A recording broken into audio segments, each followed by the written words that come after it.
An escape from these concrete jungles when thoughts flow like traffic, loud and intensive, slow and lethargic. Deadlines and destinations, when hectic schedules heckle my stillness, I pause to park. To take in the pitter-patter on the paved path, dividing these dashing patches of grass that seem to sway with the wind, peaceful and unbothered, and every now and again, the sun comes out to meet me as we take in what the sparrows are singing. They've never seen a cage. They see fields of freedom. Centre for Mental Health is quite a unique charity which works to create equality and social justice for people with mental health problems. And we do that by researching the best evidence for what works for better mental health and what provides the best and fairest access for everybody who wants to improve their mental health. When we spoke to John and Steve from Wild City, we realised that our aims with the garden were very well aligned. There's more to it than just displaying the garden at Chelsea, that it will be moving to this area of Markfield Park and will become a community resource. Our work looks for evidence of what improves people's mental health.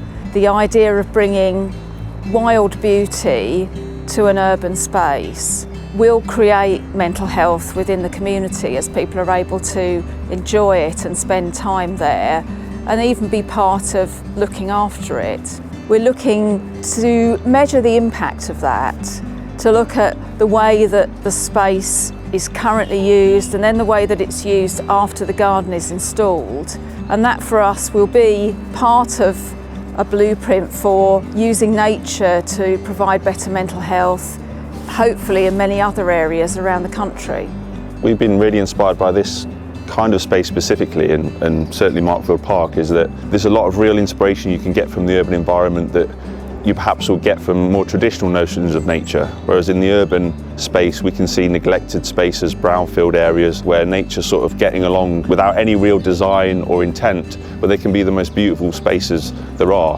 And it's also about trying to create authentic nature experiences in the urban environment. It's not just about a sensory garden or going out into a grassy area to get a bit of fresh air. It's about actually having a real connection with something that feels ecological and full of biodiversity. And that's what we're trying to create here, is something that feels wild. And I think that's what we're missing sometimes when we're going out into these urban spaces, is we don't get enough of that deeper connection.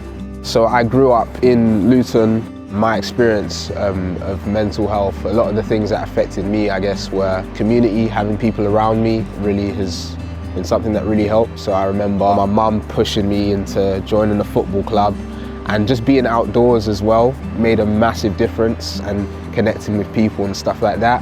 Green spaces have become a lot more important to me than before. Having that freedom now to go out and engage with nature, go to my local park has made a big difference. Just going on walks every day. I would sometimes do it with my sister as well. It was a great time of bonding. So yeah, green spaces are really important for me.